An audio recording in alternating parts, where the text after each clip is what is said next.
Hello students, कैसे हैं आप लोग। आज हम लोग पढ़ने वाले हैं बायोलॉजिकल क्लासिफिकेशन चैप्टर के आखिरी सेगमेंट के बारे में। इससे पहले हम लोग किंगडम मोनरा, किंगडम क्रिस्टा और किंगडम फंजाई इन सब के बारे में पढ़ चुके हैं। किंगडम प्लांटी और किंगडम एनिमेलिया के बारे में हम लोग सेपरेटली अलग से नया चैप्टर पढ़ेंगे। यहाँ इस लास्ट चैप्टर में बायोलॉजिकल क्लासिफिकेशन के लास्ट चैप्टर में हम लोग पढ़ने वाले हैं वायरस, वायरॉइड, प्रियॉन्स और लाइकेन्स के बारे में। ये वायरस, वायरॉइड, प्रियॉन और लाइकेन क्या होते हैं। तो सबसे पहले इसमें हम लोग बात करते हैं वायरस की। अगर आपने अभी तक चैनल को सब्सक्राइब नहीं किया तो चैनल को ज़रूर सब्सक्राइब कर लीजिए। और कोई भी अगर डाउट या क्वेरी हो, कुछ चीज़ अगर आप लोग को पूछनी ना करें तो आप कमेंट में भी वो चीज़ पूछ सकते हैं। और अगर वीडियो अच्छी लगे तो इसको लाइक ज़रूर कीजिएगा और ज़्यादा से ज़्यादा लोग को शेयर कीजिएगा। आज हम लोग यहाँ पे स्टार्ट कर रहे हैं virus. In the 5 kingdom classification of Whittaker, virus के बारे में जो है विटेकर का जो 5 किंगडम क्लासिफिकेशन था उसमें उन्होंने वायरस के बारे में कुछ नहीं बताया, उसके लिए अलग से कोई ग्रुप नहीं बनाया था। और लाइकेन के लिए कोई ग्रुप नहीं बनाया था, वायरॉइड और प्रियॉन के लिए कोई ग्रुप। ये सब भी बायोलॉजिकल ऑर्गेनिजम्स हैं। वायरस जो होते हैं लिविंग नॉन लिविंग ऑर्गेनिज्म के बीच की लिंक होते हैं। लाइकेन जो होते हैं ये एसोसिएशन, बायोटिक एसोसिएशन होते हैं। तो ये अलग अलग बायोलॉजिकल ऑर्गेनिजम्स हैं या ऑर्गेनाइजेशन है, और इसमें इनको सेपरेटली इनको कोई अलग इनको किंगडम में नहीं रखा गया है। तो इसके लिए इनको अलग से हमें पढ़ना पड़ता है। वायरस को, प्रियॉन को, वायरॉइड को, इन लाइकेन्स को, इनकी स्टडी हमें अलग से करनी पड़ती है। सबसे पहले हम लोग इसमें स्टडी करते हैं वायरस की। तो वायरस जो होते हैं ये यहाँ पे जैसे एक लाइन लिखी हुई है, वायरस डिड नॉट फाइंड, ये वाली लाइन लिखी है यहाँ पे, virus did not find a place in classification since they are not considered living.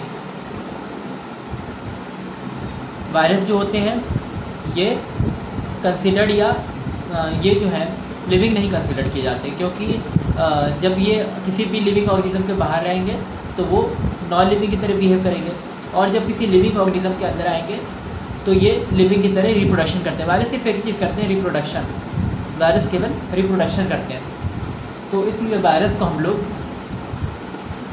Living और नॉन लिविंग के बीच की लिंक बोलते हैं, link between living and non living. क्योंकि जब बॉडी के बाहर रहेंगे तो ये नॉन लिविंग की तरह बिहेव करेंगे, और जब बॉडी के अंदर जाएंगे तो लिविंग की तरह बिहेव करेंगे, यानी रिप्रोडक्शन वगैरह करेंगे। जैसे लिविंग बीइंग होते हैं वो अपने ऑफस्प्रिंग बनाते हैं, अपनी संतानें बनाते हैं। तो उसी तरह से ये जो वायरस होती है ये भी ऑफस्प्रिंग या अपनी संतानें बना लेते हैं। Viruses are non-cellular organisms that are characterized by having an inert crystalline structure outside the living cell. तो लिविंग सेल के बाहर इनका जो स्ट्रक्चर होता है वो क्रिस्टलाइन स्ट्रक्चर होता है, यानी एक क्रिस्टल के जैसा रवेदार, जिसको हम लोग बोलते हैं, ठीक है, रवा, सूजी का रवा आता है, तो उसी तरह से इनका स्ट्रक्चर होता है। वायरस का रवेदार स्ट्रक्चर होता है। चीनी जैसे होती है, चीनी जो होती है क्रिस्टल के फॉर्म में होती है, तो उसी तरह से ये छोटे छोटे से क्रिस्टल होते हैं वायरस के, बहुत छोटे होते हैं, माइक्रोस्कोप से देखने पे दिखेंगे, इलेक्ट्रॉन माइक्रोस्कोप वगैरह से। तो बहुत छोटे वायरस के पार्टिकल्स होते हैं, ये इनको क्रिस्टल बोलते हैं। तो इनर्ट क्रिस्टल के फॉर्म में होते हैं आउटसाइड द सेल। अगर लिविंग सेल के बाहर है तो इनर्ट क्रिस्टल के फॉर्म में होंगे, ठीक है। जैसे चीनी है, नॉर्मली अगर उसको कहीं पर रख दें तो ऐसी पड़ी रहेगी, कोई कुछ खास इसका इफेक्ट नहीं होगा। तो उसी तरह से ये ऐसे ही रहते हैं, कहीं भी पड़े रहते हैं जब लिविंग ऑर्गेनिज्म के बाहर है। और जब किसी होस्ट के अंदर जाए तो होस्ट स्पेसिफिक होते हैं वायरस, यानी अगर इनका होस्ट प्लांट है तो ये सिर्फ प्लांट पे देखने को मिलेंगे, और अगर होस्ट एनिमल है तो उसी एनिमल पे ये देखने को मिलेंगे जिसके ये होस्ट होगा। तो बहुत स्पेसिफिक होस्ट होता है इनका, यानी उस ऑर्गेनिज्म के अलावा दूसरे ऑर्गेनिज्म में कोई इफेक्ट नहीं करते हैं। प्लांट का अगर कोई है वायरस है तो वो लिविंग एनिमल्स में कोई इफेक्ट नहीं करेगा, और अगर एनिमल का वायरस है तो प्लांट पे कोई इफेक्ट नहीं करेगा। तो इस तरह से ये होस्ट स्पेसिफिक देखने को मिलते हैं जितने भी वायरस हैं। नेक्स्ट इसकी हम लोग बात करते हैं, ये यहाँ पे कुछ वायरस का स्ट्रक्चर दिया हुआ है, टीएमवी वायरस और बैक्टीरियोफेज वायरस। तो टीएमवी वायरस आप यहाँ पे देख रहे हैं। टीएमवी वायरस, इसमें क्या होता है, पहला ये जो है पहला वाला डायग्राम, ये टीएमवी वायरस का डायग्राम है। तो पहला डायग्राम जो है ये टीएमवी वायरस का डायग्राम है, और इसमें आप देख रहे हैं कि ये आरएनए दिख रहा है। ये होता है इसका आरएनए, जेनेटिक मटीरियल। किसी भी लिविंग ऑर्गेनिज्म में जेनेटिक मटीरियल होना जरूरी है। तो इस वायरस में आरएनए या जेनेटिक मटीरियल होता है, और बाद में ये आपको दिख रहे हैं बहुत सारे, जैसे अंगूर के गुच्छे में बहुत सारे अंगूर होते हैं, तो उसी तरह से ये जो टीएमवी वायरस होते हैं तो इसमें भी बहुत सारे जो है यूनिट्स होती हैं। तो इसको बोलते हैं कैप्सोमियर। टीएमवी वायरस की जो यूनिट्स है इसको हम क्या बोलते हैं, कैप्सोमियर। तो ये यूनिट जो है कैप्सोमियर है। ये बहुत सारी छोटी छोटी आपको देखने मिली अंगूर के गुच्छे के जैसे, ये अंगूर के एक एक दाने हैं। तो इस तरह से ये टीएमवी वायरस जो होता है ये तंबाकू के ऊपर लगता है। टीएमवी वायरस कहाँ पर लगता है, टोबैको प्लांट पे, यानी तंबाकू के जो प्लांट्स होते हैं, पौधे होते हैं, उनमें लीव्स वगैरह पे मोज़ेक पैटर्न आ जाते हैं, चकत्ती चकत्ती। मोज़ेक जो होता है, मोज़ेक हम लोग बोलते हैं, जैसे चेस को आपने चेस बोर्ड देखा होगा, चेस बोर्ड में ब्लैक और वाइट पैचेस होते हैं, कुछ खाने ब्लैक होते हैं, कुछ बॉक्स ब्लैक होते हैं और कुछ बॉक्स वाइट होते हैं।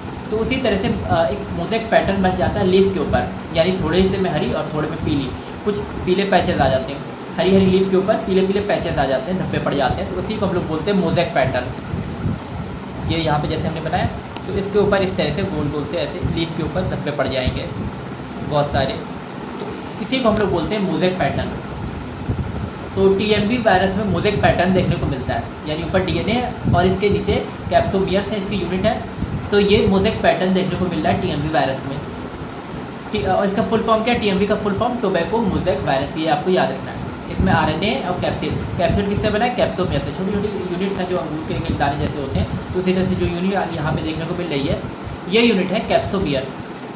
नेक्स्ट हम लोग बात करते हैं, तो ये टोबैको मोज़ेक वायरस, ये टोबैको प्लांट में लगता है। इसके बाद दूसरा जो हमारे पास वायरस है बैक्टीरियोफेज, यहाँ पे आप देख रहे हैं बैक्टीरियोफेज, इसमें हेड है, कॉलर है, शथ है, टेल फाइबर है। तो इसको हम लोग बोलते हैं बैक्टीरियोफेज।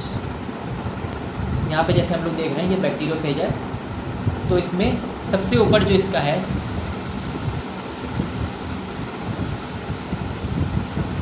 ठीक है, यहाँ पे ये इसका हेड है, ऊपर का हिस्सा ये हेड है, बीच में ये डिस्क आपको पर्पल पर्पल दिख रही होगी, ये कॉलर है। तो हेड है, कॉलर है, और फिर इसके बाद ये जितना भी कॉइन जैसा है, जैसे एक के ऊपर एक सिक्के रखे हों, किस तरह से एक के ऊपर एक जैसे सिक्के रखे रहते हैं, तो वैसा यहाँ पे स्ट्रक्चर देखने को मिलता है, इसको बोलते हैं कॉलर। तो यहाँ पे कॉलर देखने को मिल रही है, और नीचे टेल फाइबर्स है, ये इसके पैर 6 पैर ऐसे होते हैं, 3 पेयर्स ऑफ लेग्स इसमें देखने को मिलते हैं, लिम्स देखने को मिलते हैं, 3 पेयर्स ऑफ लिम्स। तो ये टेल फाइबर्स हैं जिससे ये बैक्टीरिया से अटैच करेगा। और हेड के अंदर जेनेटिक मटेरियल होता है, इसका डीएनए वगैरह प्रेजेंट होता है। और जो इसकी एक शत होती है, ये जो शत है जो बताया था अभी, ये चीज़ जो है पूरी ये शत है। तो ये एक के ऊपर एक सिक्के के जैसे ऐसे देखने में दिखती है, और ये कॉन्ट्रैक्टाइल होती है, ऊपर नीचे कॉन्ट्रैक्ट कर सकती है, छोटी बड़ी हो सकती है। तो जब ये बैक्टीरिया के ऊपर बैठते हैं, ये बैक्टीरियोफेज हैं, यानी ये बैक्टीरिया को किल करने का काम करेंगे। जब बैक्टीरिया के ऊपर बैठेंगे तो बैक्टीरिया ऊपर से इनकी जो शत है वो कॉन्ट्रैक्ट हो जाएगी, थोड़ी नीचे आ जाएगी, और इनका डीएनए जो हेड से, वो डीएनए कहाँ पे चला जाएगा, बैक्टीरिया के अंदर चला जाएगा। तो इस तरह से ये अपना डीएनए बैक्टीरिया के अंदर भेज देते हैं, और फिर वो डीएनए बैक्टीरिया के डीएनए के साथ मिलके बैक्टीरिया के अंदर ही बहुत सारे वायरस बना देता है। तो इसी ये जो बैक्टीरियोफेज है, ये इस तरह से अपना रिप्रोडक्शन करते हैं, बैक्टीरिया की हेल्प से ये अपना रिप्रोडक्शन करते हैं, अपने जैसे और वायरस बनाते हैं, और इस प्रोसेस में ये बैक्टीरिया को पंचर कर देते हैं। ये इनके नीचे आपको देखने को यहाँ पे दिख रहा होगा, ये जो डिस्क है, टेल डिस्क है या डिस्प्लेट है, तो इसमें ऐसे स्पाइक्स होते हैं, ठीक है। ये स्पाइक्स जो आपको दिख रहे हैं यहाँ पे, ये स्पाइक्स जो नीचे दिख रहा है, तो ये क्या करते हैं, बैक्टीरिया में पंचर करने का काम करते हैं, होल कर देते हैं। इस तरह से ये पूरा बैक्टीरियोफेज का स्ट्रक्चर है। बैक्टीरियोफेज जो होता है ये बैक्टीरिया को किल करता है। इसमें हेड है, हेड के अंदर जेनेटिक मटेरियल होता है, और इसमें क्या है, head genetic material DNA generally होता है बैक्टीरियोफेज में, और कॉलर होती है, और शत कॉन्ट्रैक्टाइल होती है, ऊपर नीचे हो सकती है। और इसी से ये क्या करते हैं कि जब बैक्टीरिया के ऊपर बैठेंगे तो हेड जो है उसका डीएनए बैक्टीरिया के अंदर इंसर्ट कर देंगे, शत को कॉन्ट्रैक्ट करते हैं, और फिर ये जैसे एक इंजेक्शन होता है, इंजेक्शन जब हम लोग लगाते हैं तो इंजेक्शन को प्रेस करते हैं तो वो थोड़ा सा छोटा हो जाता है, बड़ा सा इंजेक्शन होता है जिसको प्रेस किया जाता है वो छोटा हो जाता है। तो इसी तरह से ये शत में इस तरह से होता है कि जब ये क्या होगा, ये बैठेगा बैक्टीरिया किसी उसके ऊपर, बैक्टीरियोफेज के ऊपर, तो ऐसे ये अपना हेड नीचे की ओर लाएगा, शत भी नीचे की ओर, तो शत को पुश करेगा तो शत छोटी हो जाएगी, दब जाएगी, हेड नीचे आ जाएगा बैक्टीरिया के पास, और टेल फाइबर से ये टेल डिस्क वगैरह से जो है बैक्टीरिया में पंचर करते हैं, उसमें अपना डीएनए इंजेक्ट कर देते हैं। तो ये बैक्टीरियोफेज जनरली बैक्टीरिया के ऊपर लगता है। नेक्स्ट इसके बाद हम लोग बात करते हैं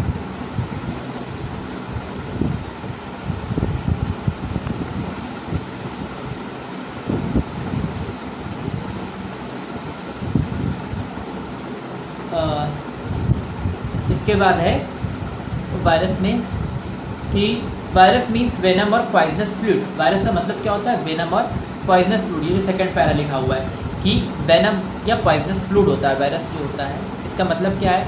पॉइजनस फ्लूइड, ठीक है, जहर जिसको बोलते हैं, विष। तो उस तरह की चीज़ें हैं ये वेनम या पॉइजनस फ्लूइड, इसका मतलब होता है वायरस का, क्योंकि ज़्यादातर ये डिसीज़ ही कर रहा होता है, तो वेनम या पॉइजनस फ्लूइड बोल देते हैं। और एक साइंटिस्ट है इवानोवस्की। तो इवानोवस्की ने क्या किया था कि इवानोवस्की जो साइंटिस्ट थे, उन्होंने टोबैको मोज़ेक डिसीज़ के जो वो थे, ठीक है, वो क्या किया था, उसकी लीव्स वगैरह ली थी और उसमें से जो है उसको उसकी लीव्स में से इन चीज़ों को, इन माइक्रोब्स को क्या किया था, वो रिकॉग्नाइज़ किया था, पहचाना था। यानी उसकी लीव ली, उसका पाउडर वगैरह बनाया और उसको पीस के अच्छे से, उसको मैश करके, उसको पीस के लीफ को, और उसको जब माइक्रोस्कोप में स्लाइड बना के देखा तो उसमें इनको वायरस दिखाई दिए। तो सबसे पहले इवानोवस्की ने जो है इसको देखा था 1892 में, इन वायरसेस को देखा था, लेकिन उसको कोई नाम नहीं दिया। तो इवानोवस्की ने सबसे पहले वायरस को देखा था और उसको कहाँ पे देखा था? टोबैको मोज़ेक लीफ में। किसको देखा था? बैक्टीरियोफेज वायरस को। तो सबसे पहले जो वायरस डिस्कवर किया गया, ये कौन सा वायरस था? यहाँ पे टीएमवी वायरस को, टोबैको मोज़ेक वायरस को देखा। तो टोबैको मोज़ेक वायरस सबसे पहला वायरस था जो डिस्कवर किया गया। जब इन्होंने टोबैको मोज़ेक वायरस को लीफ के अंदर देखा, फिर इन्होंने क्या किया, टोबैको मोज़ेक वायरस को इसके बाद एक और इन्होंने उसका जो वो था मिक्सचर था, जो मैश किया था टोबैको मोज़ेक लीफ को, इन्होंने मैश करके जो पाउडर बनाया था, एक चटनी जैसा कुछ, तो उसको पास किया एक बैक्टीरिया फ़िल्टर से। यानी एक छन्नी ले ली और उस पर से उस चटनी जैसे चीज़ को, सॉस जैसी चीज़ को उसको डाला, तो वो फ़िल्टर से क्या हुआ कि वो फ़िल्टर से पास आउट होने लगे, ठीक है। कुछ जो पार्टिकल थे बैक्टीरिया वगैरह जो पार्टिकल होते हैं, अच्छा इन्होंने जो फ़िल्टर लिया था वो बैक्टीरिया प्रूफ फ़िल्टर था। जो फ़िल्टर इन्होंने लिया था वो बैक्टीरिया प्रूफ फ़िल्टर था, यानी उसमें से बैक्टीरिया पास नहीं हो सकता था। उसके छेद जो थे फ़िल्टर के, यानी छन्नी के जो छोटे छोटे छेद होते हैं उसके बीच में, वो बहुत ज़्यादा छोटे थे।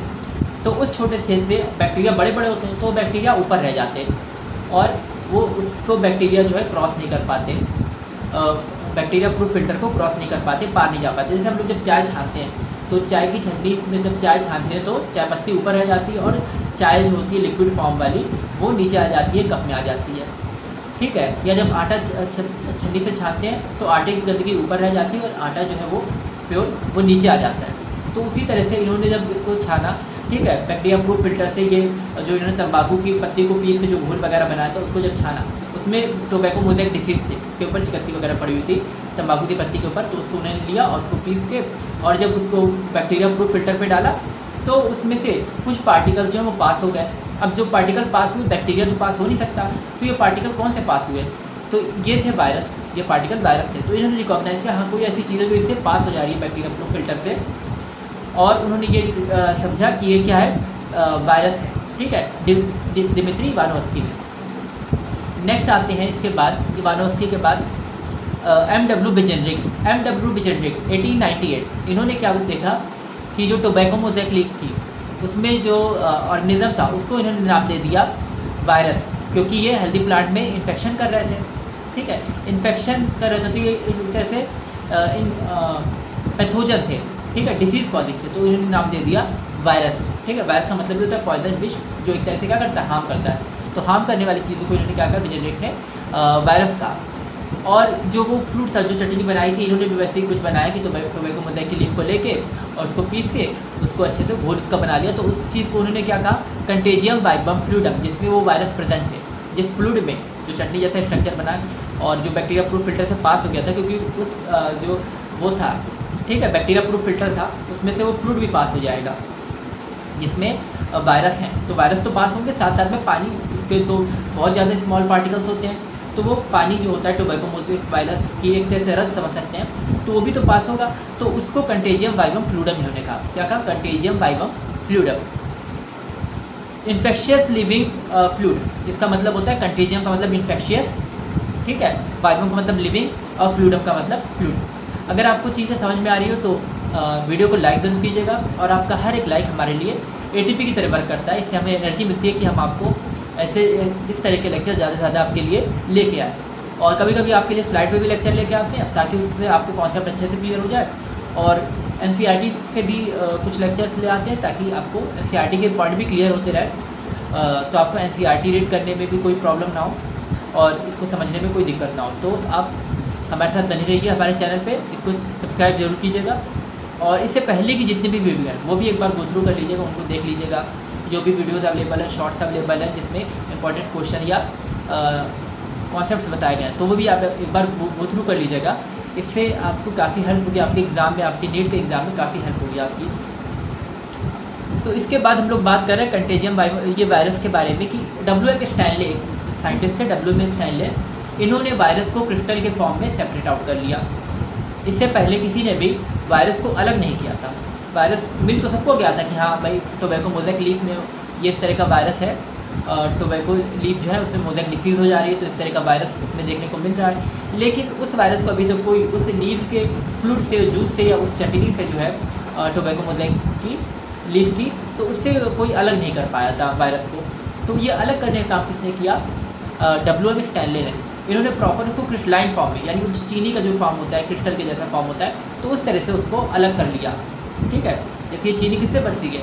शुगर केन जूस से बनती है। शुगर केन का जूस निकाला जाता है और उस जूस से रस निकालते हैं और उस रस से वो क्या करते हैं, चीनी शुगर वगैरह बनाते हैं, उसको फ़िल्टर वगैरह करके उसका शुगर बनाते हैं। तो उसी तरह से इन्होंने भी क्या किया कि इसको फ्लूइड निकाला, उन्होंने चटनी वगैरह बनाया टोबैको मोज़ेक लीफ का, जिसमें वो टोबैको की लीफ थी जिसमें वो डिसीज़ थी, मोज़ेक डिसीज़ थी, उस पर चिकते पड़े होते हैं। उसको क्या किया, अच्छे से कूटा उसको लेके, ठीक है, उसको जैसे भी इन्होंने किया होगा उसका अच्छे से उसको काट के, उसको मैश करके अच्छे से, और उसका ग्राइंड वगैरह करके उसमें से उसका क्या बना लिया, जूस बना लिया। ठीक है, एक तरह से प्रॉपर उसका जूस बना लिया, और या चटनी या जूस टाइप का सॉस, यानी फ्लूइड टाइप का, थोड़ा फ्लूइडी सब्सटेंस बना लिया। तो अब उस सब्सटेंस को इन्होंने क्या किया, उसका जो फ्लूइड था उसमें जो पानी वाला था पोर्शन, वो उन्होंने सेपरेट कर दिया बैक्टीरिया प्रूफ फिल्टर से, और जो वो फ्लूइड था उसमें वायरस प्रेजेंट थे, तो अब उस वायरस को इन्होंने सेपरेट आउट कर लिया क्रिस्टल के फॉर्म में। ठीक है, जैसे आप जानते हैं कि पानी से नमक बनाया जाता है, ठीक है, समुद्र के पानी से जो है ना, सी वाटर से नमक बनाया जाता है, तो ये एक प्रोसेस होता है नमक बनाने के लिए। ठीक है, सॉल्ट जो प्रिपेयर की जाती है, एडिबल सॉल्ट, तो ये सी वाटर से की जाती है, तो उससे वो क्रिस्टलाइज, वैसे तो सी वाटर में सॉल्ट क्या घुली हुई है, डिसॉल्व है, लेकिन उसको क्रिस्टलाइज कर लेते हैं हम लोग, डिफरेंट टेक्निक से उसको क्रिस्टलाइज कर लेते हैं और उसको प्रॉपर पाउडर के फॉर्म में ले आते हैं। तो इसी तरह से, या चीनी को हम लोग बनाते हैं शुगर केन के जूस से, उसको प्रॉपर क्रिस्टल के फॉर्म में ले आते हैं और वो चीज़ हम लोग बना लेते हैं। इसी तरह से इन्होंने क्या किया, वायरस को भी बनाया। ठीक है, वायरस को से निकाला था, टोबैको मोज़ेक लीफ से वायरस को निकाला। पहले लिक्विड वो फॉर्म में था, उसको क्या किया कि उसमें से सॉलिड पार्टिकल्स जो थे वो उन्होंने अलग किए किसी तरह से, तो क्रिस्टलाइज फॉर्म में एक तरह से ये लिया, क्रिस्टल के फॉर्म में। और ये काम किसने किया? स्टैनले ने, WM स्टैनले ने प्रॉपर वायरस को क्रिस्टल के फॉर्म में सेपरेट आउट कर लिया, और ये 1935 में इन्होंने किया। They are inert outside the specific host cell, viruses are obligate parasites. तो ये जो होते हैं वायरसेस आउटसाइड, तो ये नट होते हैं, जब उन्होंने बाहर निकाल लिया तो वो कुछ कर ही नहीं रहते। ये इससे ये समझ में आ गया कि ये ऑब्लिगेट पैरासाइट होते हैं, पूरी तरह से पैरासाइट हैं, यानी जब लिविंग ऑर्गेनिज्म के अंदर जाएंगे तभी रिप्रोडक्शन करेंगे और अपने जैसे और वायरस बनाएंगे, और तो कोई काम करते नहीं हैं। और अगर लिविंग ऑर्गेनिज्म के बाहर है, अपने होस्ट के बाहर है, तो ये कुछ भी नहीं करेंगे। ठीक है, तो ये ऑब्लिगेट पैरासाइट होते हैं वायरस।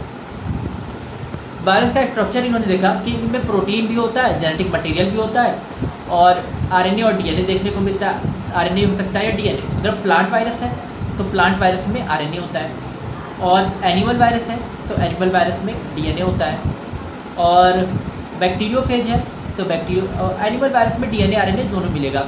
बैक्टीरियोफेज है तो DNA देखने को मिलता है।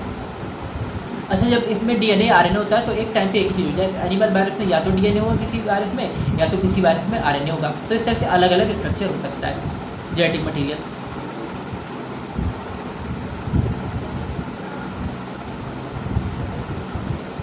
और प्रोटीन कोड जो है, तो प्रोटीन कोड कैप्सिड की बनी होती है, उसमें छोटी छोटी सब यूनिट होती है जिसको कैप्सोमियर कहते हैं। तो प्रोटीन कोड के अंदर छोटी छोटी सब यूनिट्स होती हैं, इसको कैप्सोमियर कहते हैं। यहाँ पे लिखा है ना, ये वाला हम लोग पढ़ रहे हैं कि वायरस में RNA या DNA हो सकता है, दोनों एक साथ नहीं होंगे, या तो RNA होगा या तो RNA होगा या तो DNA होगा।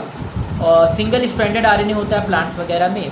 इसके ऊपर एक शॉर्ट बना के किया था, आपको हम चार्ट भी अवेलेबल करा देंगे, तो उसमें ज़्यादा अच्छे समझ में आएगा कि प्लांट्स जो होते हैं उनमें सिंगल स्ट्रैंडेड RNA होता है, और एनिमल में सिंगल या डबल स्ट्रैंडेड RNA और डबल स्ट्रैंडेड DNA होता है। तो एनिमल में क्या होता है, सिंगल स्ट्रैंडेड RNA या double stranded RNA, single stranded DNA या डबल स्ट्रैंडेड DNA हो सकता है। बैक्टीरिया वायरस में बैक्टीरियोफेज होता है।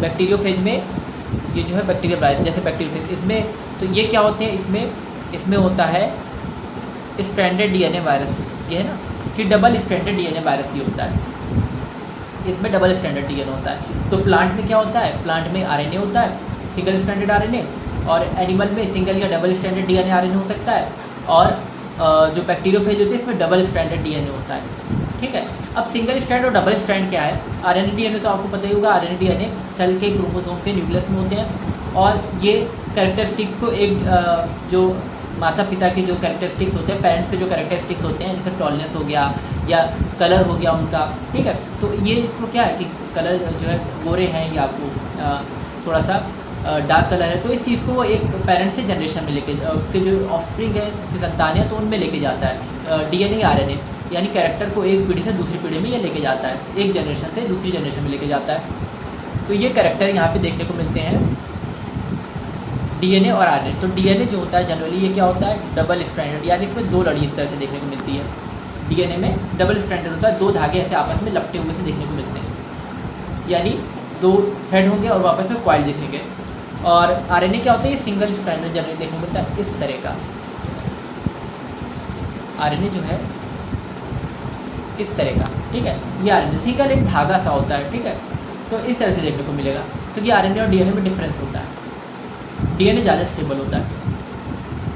इसके बाद है कि प्रोटीन, जो इसके चारों प्रोटीन कोड थी, यानी इसकी हम लोग बात कर रहे हैं प्रोटीन कोड की। अब प्रोटीन कोड इसमें भी है, ठीक है, हेड के ऊपर भी आपको प्रोटीन कोड देखने को मिल रही है, और यहाँ पे कैप्सोमियर पे, हालांकि वहाँ पे लिखा नहीं है, वो जो ग्रीन ग्रीन पार्ट है हेड पे वो प्रोटीन कोड है, और यहाँ पे कैप्सिड में जो ये कैप्सोमियर्स है ये भी प्रोटीन के हैं। तो ये जो कैप्सोमियर और ये सब है, तो ये सब प्रोटीन के बने होते हैं, और कैप्सिड के अंदर बहुत सारी यूनिट कैप्सोमियर होती है। जैसे अंगूर का गुच्छा है तो पूरे गुच्छे को हम लोग कैप्सिड बोल देंगे, और जो उसके अंदर एक एक अंगूर है उसको हम लोग क्या बोल देंगे, कैप्सोमियर बोल देंगे। तो पूरे गुच्छे को कैप्सिड और अंदर एक एक अंगूर को कैप्सोमियर। उसी तरह से यहाँ पे होता है कि पूरा गुच्छा जो है, पूरा ऐसे स्ट्रक्चर दिख रहा है आपको टोबैको मोज़ेक वायरस में, वो कैप्सिड हो जाएगा, उसके एक एक अंदर जो दिख रहा है स्ट्रक्चर वो कैप्सोमियर हो जाएगा। ये कैप्सिड जो होता है न्यूक्लिक एसिड को प्रोटेक्ट करता है, और डिफरेंट शेप हो सकते हैं, हेलिकल या पॉलीहेड्रल भी देखने को मिल सकता है। कैप्सोमियर हेलिकल हो सकता है या पॉलीहेड्रल ना, यानी यहाँ पे जो टीएमवी वायरस का बना हुआ है प्रोटीन कोड कैप्सोमियर, तो वो कुछ इस तरह का है, हेलिकल इस तरह का वो है ना। देखने में तो आपको ऐसे अंगूर गुच्छे की तरह लग रहा है, लेकिन वो असल में पूरा एक लड़ी जैसे नहीं होती है, जो पोल्स पे लाइटिंग की जाती है दिवाली वगैरह पे या कोई डिफरेंट ओकेशन पे पोल्स पे लाइटिंग की जाती है, एक लाइट स्ट्रिप पूरी लगाई जाती है ऐसे ऐसे राउंड राउंड पूरी नीचे तक, और उस पर वो जो एलईडी बल्ब ऐसे ऐसे लटके होते हैं एक एक करके, तो उसी तरह का स्ट्रक्चर यहाँ पे देखने को मिलता है।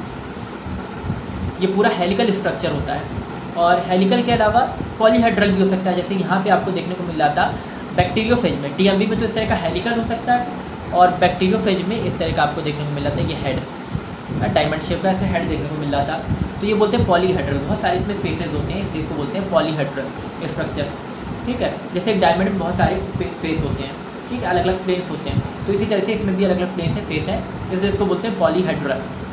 तो प्रोटीन जो होता है ये हेलिकल भी हो सकता है, पॉलीहेड्रल भी हो सकता है। वायरसेस डिफरेंट डिसीज़ कर रहे होते हैं, जैसे मम्स है, स्मॉल पॉक्स है, हर्पीज़ है, इन्फ्लुएंजा, तो डिफरेंट वायरस की वजह से कॉमन कोल्ड वगैरह होता है, हम लोग को वायरस की वजह से हो जाता है, ठीक है, राइनो वायरस होता है, इसकी वजह से कॉमन कोल्ड हो जाता है। या एक होती है डिसीज स्वाइन फ्लू वगैरह चलती है, ठीक है, ये भी हम लोग को वायरस की वजह से हो जाती है। तो बहुत सारी डिसीज़ हैं जो वायरस की वजह से होती है। AIDS in human is also called by virus, HIV virus होता है, एड्स करता है, ठीक है, तो ये भी एक्वायर्ड इम्यूनोडेफिशिएंसी सिंड्रोम, ये एड्स का फुल फॉर्म है। तो यहाँ पे एड्स जो डिसीज़ होती है ये भी वायरस की वजह से होती है। एचआईवी वायरस शुरू में एचआईवी रहता है, लेकिन बहुत टाइम तक अगर क्योर ना हो तो वो एड्स में बदल जाता है। प्लांट्स में भी वायरस डिसीज़ कर रहे होते हैं, जैसे mosaic formation, tobacco mosaic disease में हमने देखा मोज़ेक फॉर्मेशन, लीफ रोलिंग और कर्लिंग, लीफ का मुड़ना या कर्ल कर जाना, पीला पड़ जाना लीफ का, ठीक है, येलोइंग हो जाती है, लीफ की येलोइंग हो जाती है, पीली पीली पड़ जाती है लीफ, और वेन क्लियरिंग हो जाती है, यानी लीफ क्या हो जाएंगी, क्लियर हो जाएंगी, ठीक है, गायब हो जाएंगी लीफ। तो ये लीफ के जो ऊपर का वो होता है वेन क्लियरिंग, यानी कि लीफ पे आप देखते होगे कि डंडी डंडी देखने को मिलती है, हरी हरी सी डंडी होती है लीफ के ऊपर। यहाँ पे अगर हम लोग इसको बनाएं तो लीफ पे इस तरह से वेन्स होती हैं इसकी, डंडी जो हम लोग बनाते हैं। तो ये जो लीफ के अंदर की जो डंडियाँ होती हैं, जो वेन्स होती हैं, इसकी पाइपलाइन होती हैं, ठीक है।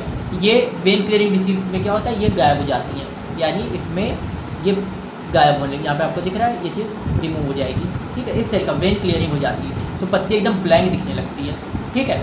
इसको हम लोग बोलते हैं वेन क्लियरिंग।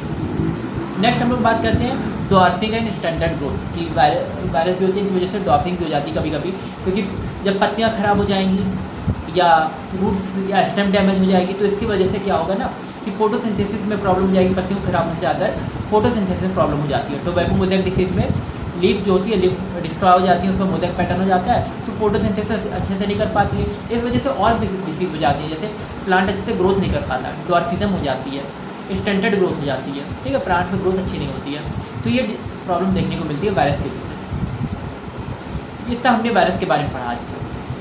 इसके बाद हम लोग डिस्कशन करते हैं, इसके बारे में पढ़ते हैं वायरॉइड के बारे में, कि वायरॉइड जो होते हैं, ये वायराइड्स क्या होते हैं। वायराइड्स की डिस्कवरी 1971 में टी.ओ. डीना ने की थी। टी.ओ. डीना एक साइंटिस्ट है और उन्होंने वायरस की डिस्कवरी की थी। ये वायरस जो होते हैं, ये वायरस क्या होते, वायरॉइड्स जो होते हैं, ये वायरस से भी ज़्यादा छोटे होते हैं। इसमें सिर्फ आरएनए देखने को मिलता है, तो वायरॉइड्स में सिर्फ आरएनए होता है, यानी जो अभी हम बना रहे थे ये सिंगल स्ट्रैंडेड स्ट्रक्चर, ये इस तरह का, तो सिर्फ यही होता है। और सबसे छोटे स्मॉलेस्ट ये क्या है, it was the found to be, यहाँ पे लिखा होगा कि स्मॉलेस्ट ऑर्गेनिजम्स कॉल्ड प्रियॉन्स, इनको स्मॉलेस्ट जो है पैथोजन कहा जाता है, ठीक है। वायरॉइड्स सबसे छोटे ये होते हैं, यहाँ पे मेंशन नहीं है चीज़। तो 1971 में टी.ओ. डीना ने डिस्कवर किया था, और ये इन्फेक्शियस एजेंट है, और ये स्मॉल वायरस भी आज छोटे होते हैं, सबसे छोटे इन्फेक्शियस एजेंट होते हैं जो इन्फेक्शन करते हैं, डिसीज़ करते हैं। और पोटैटो में ज़्यादातर ये डिसीज़ कर देते हैं, पोटैटो स्पिंडल ट्यूबर डिसीज़, यानी पोटैटो को ख़राब कर देंगे, उसका जो है ट्यूबर जो स्ट्रक्चर होता है उसको बिगाड़ देंगे, और उसमें पैचेस पड़ जाते हैं, पोटैटो स्पिंडल ट्यूबर में पैचेस पड़ जाते हैं, स्ट्रक्चर ख़राब हो जाता है, पैचेस पड़ जाते हैं। तो बड़ा जो हम लोग वेजिटेबल वगैरह ले रहे होते हैं, तो हम लोग को देख के लेना होता है कि भाई कोई डिसीज़ तो नहीं है वेजिटेबल या फ्रूट में, ये देख के तब अच्छे से ले, तो उसमें प्रॉपर सही रहेगा, ठीक है। ये पोटैटो स्पिंडल ट्यूबर डिसीज़ करते हैं, जिससे अगर इसमें डिसीज़ हो जाएगी, क्योंकि पोटैटो क्या होती है, स्टेम होती है, स्टेम का मॉडिफिकेशन होता है, तो अगर पोटैटो में किसी तरह का डैमेज होगा तो पोटैटो का प्लांट भी डैमेज हो जाएगा, और प्लांट अगर डैमेज होगा तो वो उतनी अच्छी क्रॉप नहीं दे पाएगा, यानी फसल उतनी अच्छी नहीं मिल पाएगी। तो इस वायरस की वजह से खेतों में बहुत नुकसान हो जाता है आलू वगैरह का, और मार्केट में जो अगर ये आलू आ भी जाते हैं, ये पोटैटो आ भी जाते हैं, तो उनकी बिक्री पर बहुत असर पड़ जाता है, जल्दी कोई खरीदना नहीं चाहता, क्योंकि ख़राब क्वालिटी के हो जाते हैं ये वायरस के इन्फेक्शन की वजह से, वायरॉइड के इन्फेक्शन की वजह से। तो पोटैटो स्पिंडल ट्यूबर डिसीज़ हो जाती है पोटैटो में, किसकी वजह से, तो वायरॉइड की वजह से, और ये सिर्फ आरएनए होते हैं, प्रोटीन कोड इसमें नहीं होता। और वायरॉइड जो होते हैं लो मॉलिकुलर वेट, ठीक है, प्रोटीन कोड की एब्सेंस की वजह से इनको वायरॉइड बोलते हैं। याद रखना है कि प्रोटीन कोड ना होने के कारण ही इनको क्या बोलते हैं, वायरॉइड, और इसमें मॉलिकुलर वेट बहुत लो होता है, क्योंकि आरएनए, अब आरएनए का वेट कितना होगा अकेले, ठीक है, प्रोटीन वगैरह तो कुछ है नहीं, कोई सेल ऑर्गेनेल कुछ नहीं है, तो खाली आरएनए का वेट क्या होगा मतलब, तो इसलिए लो मॉलिकुलर वेट होता है इनका, वायरॉइड का, ठीक है, यानी वायरस भारी होते हैं और वायरॉइड हल्के होते हैं, ठीक है। नेक्स्ट हम लोग बात करते हैं प्रियॉन्स की। प्रियॉन्स जो होते हैं ये प्रोटीन, ये क्या होते हैं, प्रोटीन्स होते हैं। अब नॉर्मली फोल्डेड प्रोटीन बोला जाता है कि बुरी तरह से मुड़े हुए प्रोटीन होते हैं, ठीक है। अब normally folded protein, normal protein जो होते हैं तो उनका स्ट्रक्चर सही होता है, लेकिन ये जो प्रोटीन होते हैं, प्रियॉन्स होते हैं, इनका स्ट्रक्चर इतना अच्छा नहीं होता है, अब नॉर्मली फोल्डेड होते हैं ये, और ये न्यूरोलॉजिकल डिसीज़ करते हैं, यानी ब्रेन से रिलेटेड डिसीज़ कर देते हैं। इसमें ये वायरस के सिमिलर होते हैं, प्रियॉन्स जो है ये वायरस के जैसे ही होते हैं। इनको हम क्या कहेंगे, प्रियॉन्स बोलेंगे। This agents are called prion. The most notable disease, ये जो डिसीज़ करते हैं, बोवाइन स्पंजीफॉर्म इंसेफेलोपैथी, ठीक है, ये मेन डिसीज़ है जो ये करते हैं, bovine spongiform encephalopathy. Mad cow disease भी इसको बोलते हैं, कैटल वगैरह में देखने को मिलती है। तो कभी कभी क्या होता है ना कि मवेशी जो होते हैं गाँव देहात में, वो पागलों की तरह बिहेव करने लगते हैं, और बहुत आलसपना उनके अंदर आ जाता है, ठीक है, सही से खाते पीते नहीं है, तो ये मैड काउ डिसीज़ एक हो जाती है कैटल्स में। शीप में भी हो सकती है, काऊ में भी हो सकती है, तो अलग अलग कैटल्स में देखने को मिलती है। और ये किससे होती है, प्रियॉन से होती है। प्रियॉन जो है ये पी से प्रियॉन और पी से प्रोटीन, तो आपको याद रखना है कि प्रियॉन जो होते हैं क्या होते हैं, प्रोटीन, अब नॉर्मली फोल्डेड प्रोटीन होते हैं, और ये कैटल में डिसीज़ करते हैं, बोवाइन स्पंजीफॉर्म डिसीज़ कर देते हैं, इनसे बोवाइन स्पंजीफॉर्म इंसेफेलोपैथी डिसीज़, ठीक है। यानी एक तरह की ब्रेन की डिसीज़ है ये, जो इनके नर्वस सिस्टम को अफेक्ट करती है, और ये सही से बिहेव नहीं करते। एक और इसी तरह की डिसीज़ ह्यूमन में भी देखने को मिलती है। इन प्रियॉन्स के जैसे ह्यूमन में भी डिसीज़ होती है, और वो डिसीज़ का नाम क्या है? Creutzfeldt Jakob disease, CJD disease in humans. तो ह्यूमस में क्रूजफेल्ड जैकब डिसीज़ देखने को मिलती है। ये भी इन्हीं की वजह से होती है, प्रियॉन्स की वजह से। क्रूजफेल्ड जैकब डिसीज़।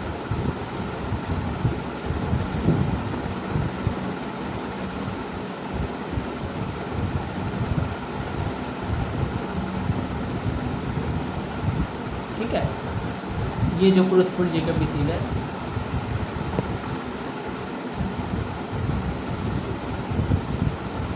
ये वाली क्रूजफेल्ड जैकब डिसीज़। तो ये भी किसकी वजह से होती है? ये डिसीज़ होती है प्रियॉन्स की वजह से। कैटल्स में बोवाइन स्पंजिफॉर्म इंसेफेलोपैथी करते हैं, और ह्यूमन्स में क्रूजफेल्ड डिसीज़ करते हैं, क्रूजफेल्ड जैकब डिसीज़। और इसके बाद है लाइकेन। लाइकेन जो होते हैं ये एल्गी और फंगस का सिम्बायोटिक एसोसिएशन होते हैं। लाइकेन के बारे में बता चुके हैं कि एल्गी क्या करता है? एल्गी जो होता है वो फूड प्रिपेयर करता है, फोटोसिंथेसिस करता है, क्योंकि उसके अंदर क्लोरोफिल वगैरह प्रेजेंट होते हैं। प्लांट है तो वो फूड प्रिपेयर करता है, और उस फूड को वो किसको प्रोवाइड करता है? फंगस को। फंगस उसकी रूट के साथ जुड़ा होता है, एल्गी के साथ। और एल्गी की, अब एल्गी में अलग से रूट तो होती नहीं, मतलब एल्गी के साथ ही जुड़ा रहेगा और उसकी रूट की तरह बिहेव करेगा, क्योंकि एल्गी तो बहुत सिंपल प्लांट्स होते हैं, तो इनमें रूट वगैरह तो खास होती नहीं है। तो एल्गी के साथ जुड़ा रहता है फंगस, और इसकी रूट्स की तरह एक्ट करता है, और सॉइल से उसको न्यूट्रिशन अब्जॉर्ब करके देता है। रूट का जो काम होता है कि रूट क्या करती है? रूट प्लांट को सॉइल से न्यूट्रिशन, वाटर और मिनरल वगैरह अब्जॉर्ब करके प्लांट को देती है। रूट क्या करती है? सॉइल से वाटर मिनरल वगैरह अब्जॉर्ब करके प्लांट को देती है। तो उसी तरह से फंगस जो होते हैं ये इसके साथ जुड़े होते हैं, प्लांट के साथ, यानी ये एल्गी के साथ जुड़ जाते हैं फंगस। और ये फंगस क्या करते हैं कि उसकी हेल्प करते हैं एल्गी की, कि वो सॉइल से वाटर या मिनरल अब्जॉर्ब कर ले, क्योंकि अगर वो वाटर और मिनरल अब्जॉर्ब कर लेगी सॉइल से तो फिर वो सही से फोटोसिंथेसिस कर पाएगा एल्गी जो है, और जब वो फोटोसिंथेसिस कर लेगा तो फूड बनाएगा और वो फूड फंगस को दे देगा। तो इस तरह से एल्गी और फंगस साथ साथ में एक दूसरे की हेल्प करके रहते हैं। इसी को बोलते हैं हम लोग लाइकेन। और लाइकेन जो होती है पॉल्यूशन इंडिकेटर होते हैं, यानी ये कहाँ पे देखने को मिलेंगे? जहाँ पे पॉल्यूशन जो है वो बहुत कम हो, यानी सल्फर डाइऑक्साइड वगैरह पॉल्यूशन कम हो, ज़्यादातर ये सल्फर डाइऑक्साइड के लिए सेंसिटिव होते हैं। तो पोल्यूटेड एरिया में देखने को नहीं मिलते, जहाँ पे पॉल्यूशन कम होगा वहाँ पे ये देखने को मिलेंगे। और इसमें है लाइकेन का जो फंगस पार्ट होता है उसको बोलते हैं माइकोबायट। ठीक है, लाइकेन का जो फंगस पार्ट होता है उसको बोलते हैं माइकोबायट, और जो एल्गल पार्ट होता है इसको क्या बोलते हैं? फाइकोबायट। तो एल्गल कंपोनेंट को फाइकोबायट और फंगल कंपोनेंट को माइकोबायट। ये चीज़ याद रखनी है कि एल्गल कंपोनेंट को क्या बोलते हैं? फाइकोबायट, और फंगल कंपोनेंट को बोलते हैं माइकोबायट। ठीक है, फंगल कंपोनेंट को बोलते हैं माइकोबायट। ठीक है, आई होप इतना क्लियर हुआ होगा। तो ये लाइकेन के बारे में था। आई होप आज का लेक्चर आपको क्लियर होगा। हमने वायरस के बारे में पढ़ा, वायरस के बारे में पढ़ा, वायरॉइड के बारे में पढ़ा, प्रियॉन्स के बारे में, और लाइकेन्स के बारे में। ठीक है, अब नेक्स्ट हम लोग बात करेंगे अगले चैप्टर में किंगडम प्लांटे या किंगडम एनिमेलिया के बारे में स्टार्ट हम लोग करेंगे। ठीक है, तो इसके बाद नेक्स्ट जो चैप्टर होगा हम लोग स्टार्ट कर देंगे kingdom Plantae. I hope kingdom Plantae है। अगर आपको वीडियो अच्छी लगी हो तो इसको लाइक ज़रूर कीजिएगा, और अगर कोई डाउट भी रह भी जाता है तो आप वीडियो दोबारा रिपीट करके देख सकते हैं, यहाँ पे तो अवेलेबल है टाइम, तो उससे आपका डाउट भी क्लियर हो जाएगा। और कुछ डाउट जो भी रहता है आपका कमेंट करके उसको आप पूछ सकते हैं। व्हाट्सएप चैनल है, टेलीग्राम चैनल, उसकी सबकी लिंक चैनल में पड़ी हुई है डिस्क्रिप्शन वगैरह में, यहाँ पे आपको कमेंट सेक्शन में मिल जाएगी। तो वहाँ से आप कोई भी डाउट या क्वेरी है तो आप कमेंट में भी पूछ सकते हैं, या हमारे व्हाट्सएप ग्रुप पे या टेलीग्राम ग्रुप पे भी उस चीज़ को पूछ सकते हैं। और अगर अभी तक आपने चैनल सब्सक्राइब नहीं किया तो चैनल ज़रूर सब्सक्राइब कर दीजिए, ताकि आपको आने वाली वीडियोस की अपडेट मिलती रहे। और अगर अच्छा लेक्चर लगा हो, आपको पसंद आया हो तो लाइक ज़रूर कीजिएगा। मिलते हैं अगली वीडियो में। Thank you.